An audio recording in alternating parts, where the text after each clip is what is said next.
Okay, good afternoon. It's Thursday again, 5 o'clock, and I'm here with Lilit Termenjyan. And today we will talk about how to say no politely. And I have to say, I'm curious to learn about this lesson myself because saying no can be so difficult sometimes, even if you know the language well. So I think it's doubly important to have the proper vocabulary to do this right. So I think it'll be a great lesson, should be very useful, and I'm looking forward to hearing from Lilith how to say it properly. I'm gonna take notes as well. So as usual, if you like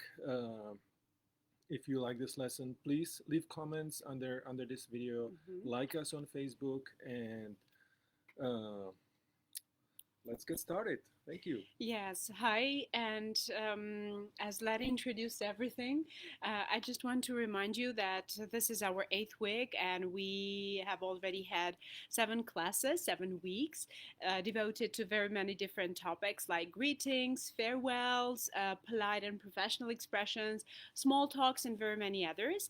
And if you fail to watch them, then you can always find the links to those videos in the US Embassy Yerevan Facebook page, the video section, or just below this very video in the comments field. So since we're talking about polite rejections, I just want to say that sometimes it is really challenging, right? And I wanted to ask a question to you to proceed immediately to the question. So is it challenging to you to reject people? And if yes, are there any strategies to make things less painful and milder? Of course, you got right to the point, and I think that's it. It indeed it is challenging. I don't believe that anyone likes to say no to people. I Mm-hmm. mean, people generally are trying to be nice, trying to Mm-hmm. be welcoming, and no can just be hard. So I think the key is to say no in a way in which we don't hurt the other person's feeling, Mm-hmm. Mm-hmm. ideally. But sometimes we just have to say no. Mm-hmm, mm-hmm. And for me, it is really challenging to reject people, and I'm sure for many others too. And not because we cannot go with a simple no, or I mean, we mostly do it because we want to spare other people's feelings, because we don't want to appear rude or impolite. But my life experience has come to prove that saying no doesn't mean that you specifically insult people, right? And sometimes I think that properly picked verbal expressions together with proper intonation as well as facial expressions might really mild things down, and but as well you can put your rejection through. So the context of rejecting and the reasons may be quite different. So what are some reasons that we may sometimes come up with rejections? Okay, sometimes it could be if someone asks us to do something and we just don't have the time. You know, Mm-hmm, I mean mm-hmm, that's, or sometimes someone comes up with a project and we just don't find the project very interesting. mm-hmm. You know, that's a hard one to Exactly. to say. Uh, I mean, sometimes you simply just don't like the other person. I Mm-hmm, mean, it happens as well. I mean, you mm-hmm, still don't want to hurt their feelings, but you may just not like them. mm-hmm. And besides, we just don't want to do it, right? We just don't. We're not in that very Exactly, mood. exactly. Very good point. Yeah, and depending on the disposition and the setting, right, the vocabulary items you choose may be quite different, ranging from very mild and polite ones, going to very direct, right, and informal versions. So, but there's one universally accepted rule, and that is being sincere in your apologies or in your rejection. So, but by saying sincere, I don't mean specifically that you need to go too deep into all the details of your excuse. But I mean that should be evident that you are rejecting because there is a very specific reason behind, right? And suppose you are invited to a party or an event and you have no intention to visit, right? but you don't want to hurt anybody's feelings. What are some expressions that could be used in such cases? Mm-hmm. So you could say, for example, like, I'm so sorry, I would love to come, but I have a previous engagement. Or you could just say, I wish I could, but I have something else going on. And by the way, if you go with I wish I could, this shows how pleasant that would be for you to accept the invitation, but at the same time, unfortunately, you cannot do it. And for example, if you're in the professional setting, and you're offered a job, a position, or you're just being headhunted, and you want to stick to your guns, you don't want to accept the invitation, still the professional ties should be preserved. You can, for example, say, I'm honored you considered me, for example, or my candidacy, but I cannot commit to it now. Or, for example, you could also say, that's so kind of you, but I have to opt out this time, right? What are some other versions, dear Ladi, that we can turn to? You could say, for example, I can't commit to this right now, but I know someone else who may be a better fit. Or a better match, right? A better match, exactly. Or you could say just, thanks, but right now I'm really considering other options. And for example, if you are asked to come up with an extra assignment, but you feel that definitely you will not manage to do so, you should be honest. You should not make people wait for you. And you could say, for example, I'm sorry, but I've got too much on my plate right now, right? So too much on my plate, which means that I've got many things to do. We can also say, for example, what else? You could say, unfortunately, I am already overcommitted right now.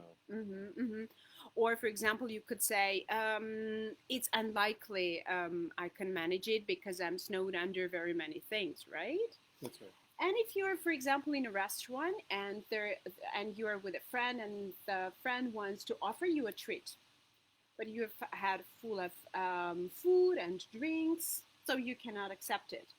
You don't want to appear rude. So what is the version? What can be a proper expression in this setting? I mean, I would probably say something like, I wish I could eat more, but I can't. Or, you could just say, I'm good. Yes, exactly. Or you can say, for example, I'm okay, thanks anyway. Or you can also say, no, thank you, but that sounds lovely, showing that you do appreciate the offer or the treat, right? Or just we can also say, for example, if we're treated with some drink, we can say, for example, brandy is not my cup of tea. I would prefer wine, right? Can we say it in some other form? I mean, someone could, but I do like brandy.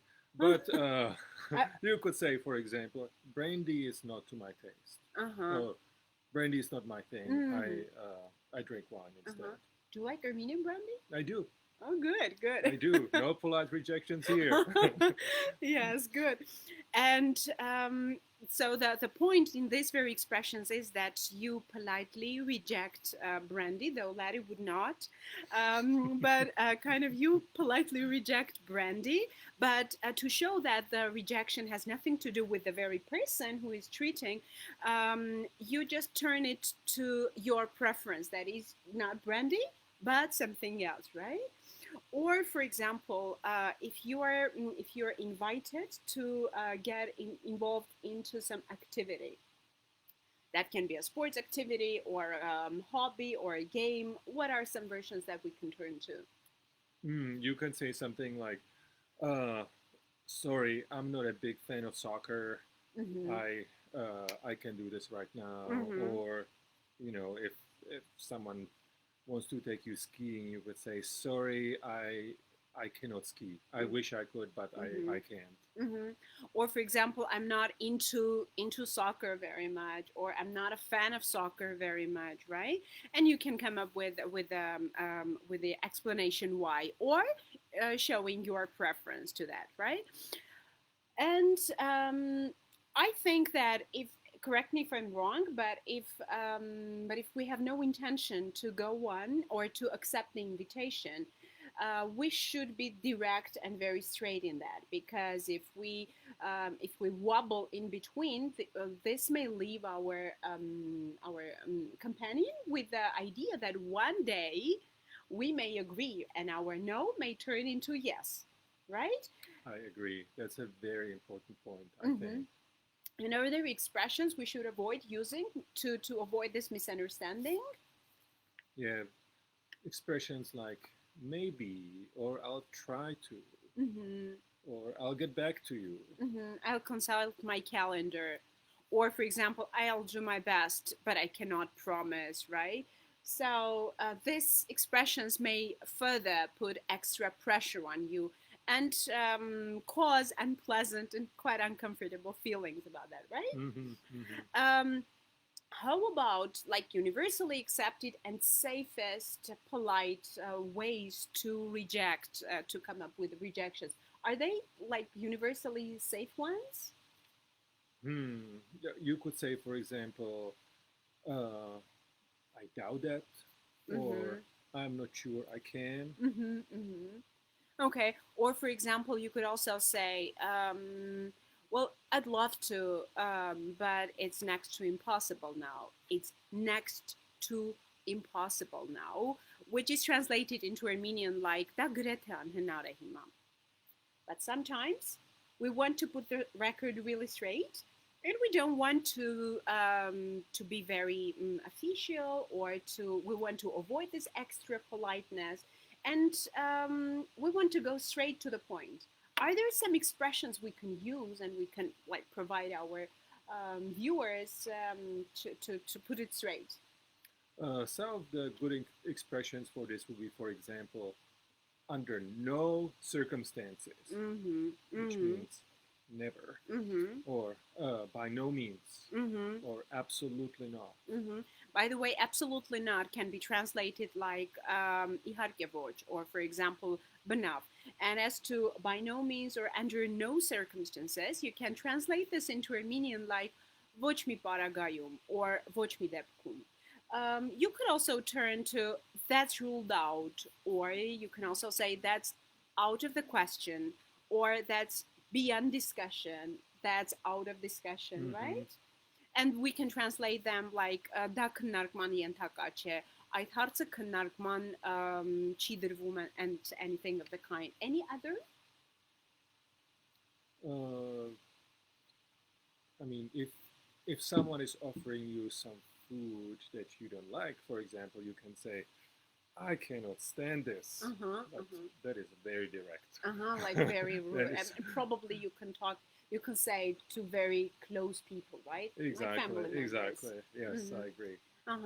And I can't stand it. It's translated like is that տանել չեմ կարողանում, or չեմ հանդուրժում, something of the kind, right? Is there any food you can stand? I'm trying to think. I like most things. As a kid, I did not like beans. Oh, really? So you're out of Mexican food? Yes. I see. Not a problem now, though. Oh, good, because that's very tasty and spicy. It can be very tasty. Yes, exactly. Well, actually, there are very many ways and strategies to politely or directly reject people, right? And I guess we should choose some that are really safe and universally accepted, and turn to them to help us out of the situation, right? Exactly. And I would add just one more thing.